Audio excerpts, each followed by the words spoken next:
नमस्कार. श्री गुरुदेव दत्त. श्री गुरुदेव दत्तांच्या श्री गुरुचरित्र या प्रभावी ग्रंथाच्या अध्यायांचे मराठीमधून कथासार आपण पाहणार आहोत. त्याचप्रमाणे श्री गुरुचरित्र ग्रंथाचे साप्ताहिक पारायण देखील लवकरच उपलब्ध करून देणार आहोत. त्याचा सर्व भक्तांनी लाभ घ्यावा. त्यासाठी आत्ताच आपल्या श्री गुरुदेव दत्त वाहिनीला सबस्क्राईब करा. श्री गुरुदेव दत्त. श्री गुरुचरित्र अध्याय 28. कर्मविपाक मातंग कथा. ओम श्री गणेशाय नमः. श्री सरस्वते नमः. श्री गुरुभ्यो नमः. श्री कुलदेवतायै नमः. नामधारक सिद्धयोग्यांना म्हणाला, मला आता पुढची कथा ऐकण्याची तीव्र इच्छा झाली आहे. ती कथा आपण मला सांगावी. त्यावर सिद्धयोगी म्हणाले, मला कोणत्या पूर्वकर्मामुळे हीन दशा प्राप्त झाली असे मातंगाने विचारले असता श्री गुरु त्याला म्हणाले, पूर्वजन्मी केलेल्या पापकर्मामुळे इहजन्मी त्याचे भोग भोगावे लागतात.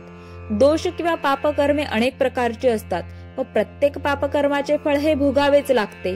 त्याविषयी मी तुला सविस्तर सांगतो, ते ऐक. ब्राह्मण किंवा अन्य कोणीही अनाचाराने वागला तर त्याला हीन जातीत किंवा कृमिकीट, पशुपक्षी इत्यादी योनीत जन्म घ्यावा लागतो. आपल्या आई वडिलांचा किंवा कुलस्त्रीचा त्याग केल्यास त्या पापकर्माबद्दल मनुष्याला हीन कुळात जन्म घ्यावा लागतो.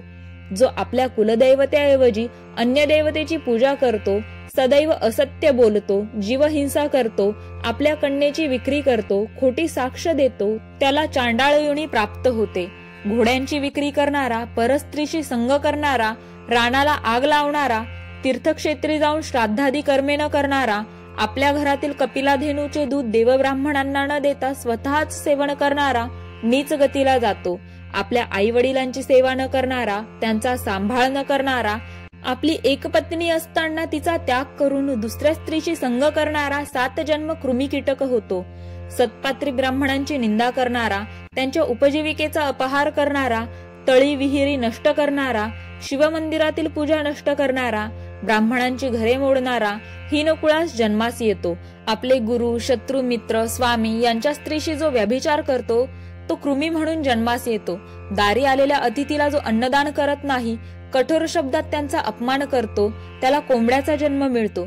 जो गंगा तीर्थाची निंदा करतो, रणांगणातून पळून जातो, पर्वकाळी किंवा एकादशीला जो स्त्रीसंग करतो, जो अपात्र व्यक्तीला वेदविद्या शिकवितो, तो चांडाळ योनीत जन्माला येतो.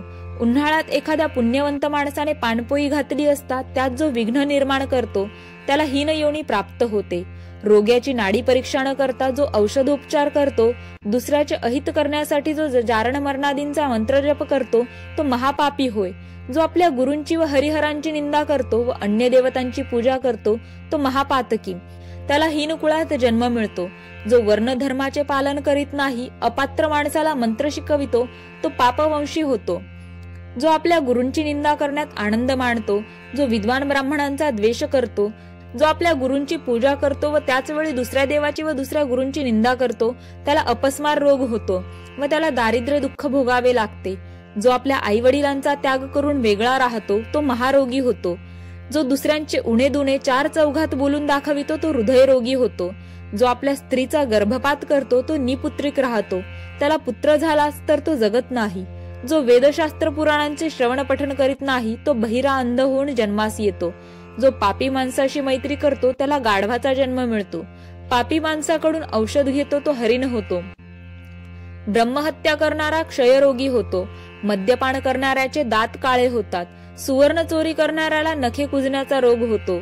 गुरुस्त्रीकडे जो वाईट नजरेने पाहतो, तो कुष्ठरोगी होऊन जन्मास येतो. दुसऱ्याच्या सेवकाला फूस लावून पळविणाऱ्याला सदैव तुरुंगवास भोगावा लागतो. जो परस्त्रीची चोरी करतो, तो जन्मतःच मंदबुद्धीचा होतो. शेवटी तो नरकात जातो. सापांना ठार मारणारा सर्पयोनीत जन्मास येतो. अशी अनेक पापकर्मे आहेत व त्यांची अनेक फळे भोगावी लागतात. आता चौर्यकर्माबद्दल सांगतो. सुवर्ण चोरी करणाऱ्यास पर्मारोग होतो. पुस्तकाची चोरी करणारा अंध होतो. वस्त्र चोरी करणारा दमेकरी होतो. सार्वजनिक संपत्तीचा अपहार करणाऱ्याला गंडमाळ रोग होतो. दमेकऱ्याची चोरी करणाऱ्यास तुरुंगवास भोगावा लागतो, असे ब्रह्मांड पुराणात सांगितले आहे. परद्रव्याची किंवा दुसऱ्याला मिळालेल्या वस्तूची चोरी करणारा निपुत्रिक होतो. अन्न चोरी करणाऱ्यास पांथरी रोग होतो. धनधान्याची चोरी करणाऱ्याला शरीरात जन्मताच दुर्गंधी येते. परस्त्री, परवस्तू किंवा ब्राह्मणाचे द्रव्य चोरणाऱ्याला ब्रह्मराक्षसाचा जन्म मिळतो. पाने, फुले, फळे चोरणाऱ्यास खरुज रोग होतो. कांस्य, ताम्र, लोह, कापूस, मीठ यांची चोरी करणाऱ्याला श्वेतकुष्ठ होतो. देवद्रव्याचा अपहार करणारा, देवकार्याला नाश करणारा, अभक्ष भक्षण करणारा पंडुरोगी होतो.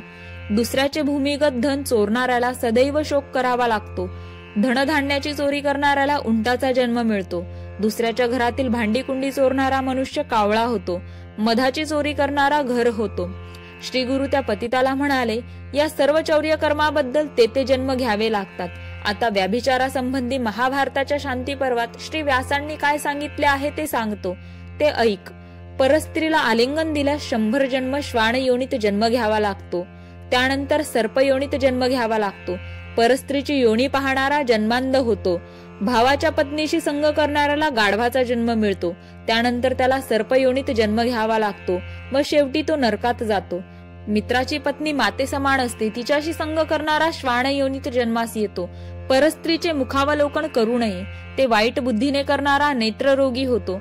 हीन जातीच्या स्त्रीशी व्याभिचार करणारा श्वान योनीत जन्म घेतो. श्री गुरूंचे हे निरूपण शांतचित्ताने ऐकत असलेल्या त्रिविक्रम भारतींनी विचारले, स्वामी, आपण सांगितलेले पापकर्म एखाद्याच्या हातून जर चुकून घडले असेल तर ते कशाने नष्ट होते?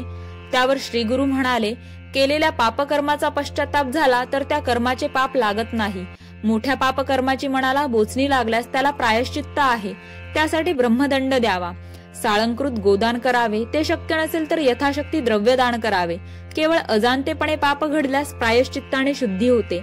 अशा वेळी गुरुसेवा केल्यास गुरु निवारण करतील. 200 प्राणायाम व पुण्यतीर्थात 10 वेळा स्नान केल्यास पापांचा नाश होतो. त्याचप्रमाणे 3 गुंजा सुवर्णदान करावे. 2 योजनेपर्यंत नदी तीराने तीर्थयात्रा करावी.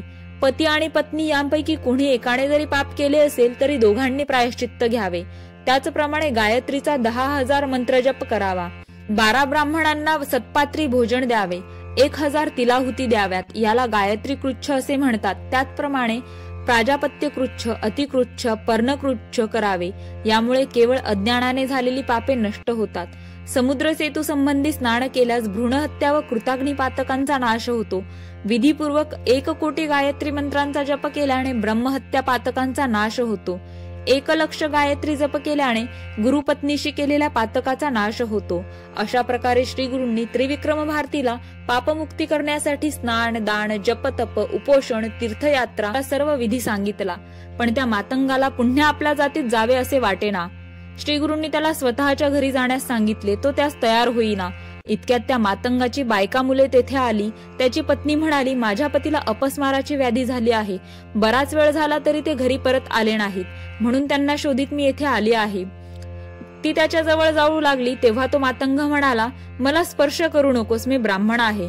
लोकांनी तिला घडलेली सर्व हकीकत सांगितली. तेव्हा ती शोक करीत श्री गुरूंना म्हणाली, स्वामी, हे काय हो झाले? आता मी काय करू? मी आपणास शरण आले आहे. माझ्यावर कृपा करा. माझ्या पतीची व माझी ताटातूट करू नका. मग श्री गुरु त्या मातंगाला म्हणाले, आता तू आपल्या घरी परत जा. तुझ्यामुळे जर तुझ्या बायका मुलांना दुःख झाले तर तुला सद्गती प्राप्त होणार नाही. ज्याला संसारात रस नाही त्याने बायका मुलांच्या भानगडीत पडू नये.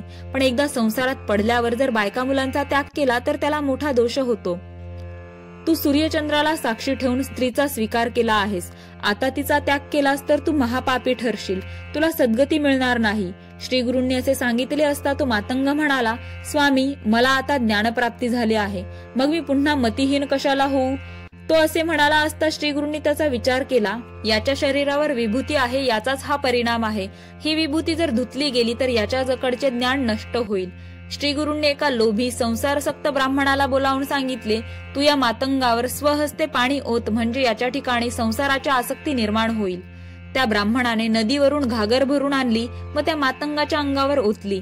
त्यामुळे श्री गुरूंनी त्या मातंगावर प्रक्षेपण केलेले अभिमंत्रित भस्म धुवून गेले. त्याच क्षणी त्या मातंगाचे जातीस्मरण नाहीसे झाले. तो धावत आपल्या बायका मुलांजवळ गेला आणि विचारू लागला, मी येथे कसा आलो? तुम्ही येथे कशासाठी आला आहात? मला काही समजत नाही, मला काही आठवत नाही. मग तो आपल्या बायका मुलांसह घरी परत गेला. हा सगळा प्रत्यक्ष घडलेला प्रसंग पाहून लोकांना मोठे आश्चर्य वाटले. श्री गुरूंची लीला अगाध आहे. त्यांना पुन्हा एकदा कळले की त्यांच्या समवेत असलेले श्री गुरु साक्षात दत्तात्रेय आहेत. त्रिविक्रम भारती श्री गुरूंना म्हणाले, स्वामी, भस्माच्या प्रभावाने त्या मातंगाला पूर्वजन्माचे स्मरण झाले व ते भस्म धुतले गेले असता त्याची स्मृती गेली. हा भस्माचा प्रभाव किती अद्भुत आहे, मला त्याविषयी सविस्तर सांगा. त्रिविक्रम भारतींनी अशी विनंती केली असता श्री गुरूंनी भस्म महात्म्य सांगण्याचे मान्य केले. अशा रीतीने श्री गुरुचरित्रामृतातील कर्मविपाक मातंग कथा नावाचा अध्याय 28वा समाप्त. श्री गुरु दत्तात्रेयार्पणमस्तु. या पुढील भागामध्ये आपण अध्याय 29वा पाहणारच आहोत.